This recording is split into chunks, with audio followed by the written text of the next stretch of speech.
Ako, Brigido Villanueva Jr. ay tinatanggap ka, Maria Amparo Tensor, upang aking maging kabiyak. Ikaw ay aking mamahalin, aalagaan, pakaingatan, habang ako ay nabubuhay. Mahal na mahal kita. Nakatanim na larawan na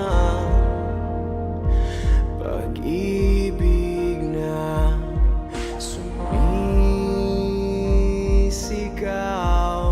Ako, si Maria Amparo Padilla Tenswan, ay tinatanggap ka, Rigido Cruz Villanueva Jr., upang maging aking kabiyak. Ikaw ay aking mamahalin, papakaalagaan, at iingatan habang ako ay nabubuhay. Nakasilong Naging conclusion ko sa relasyon, kinakailangan ang pag-ibig natin sa asawa natin ay pag-ibig na uunawa kahit ano paman.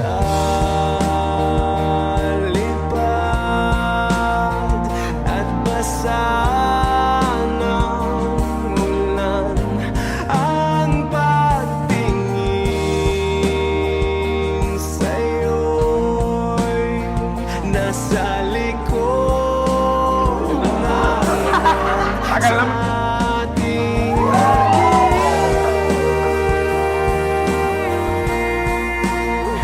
kung saan tayo'y malaya-malayang sumayaw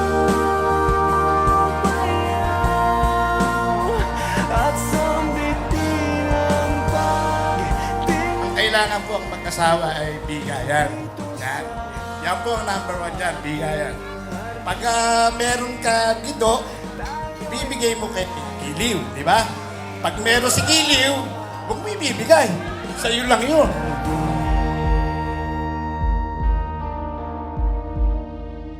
Sa bakuran ng aking isip, nakatanim ang ating pag-ibig, nakasilong ang ngiti.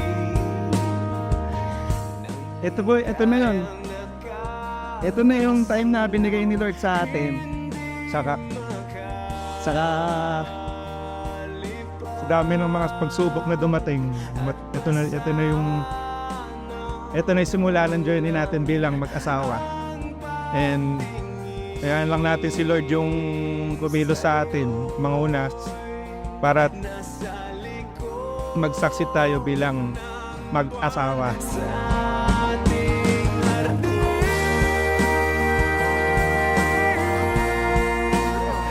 Kung saan tayo'y malaya-malayang sumayaw.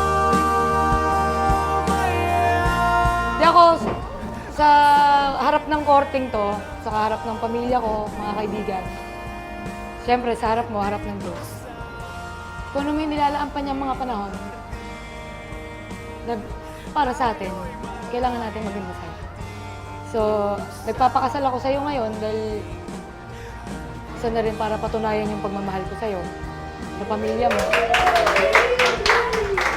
At sa buong mundo, yun, bilang magiging misis mo na, pinapangako ko na ito medyo mabigat sa bilang sa personality ko, pero kailangan kong ibaba yung pagiging babae ko sa pagiging lalaki mo. So lahat ng desisyon natin, sa lahat, ikaw ang mangunguna kasama ang Diyos. Mamahalin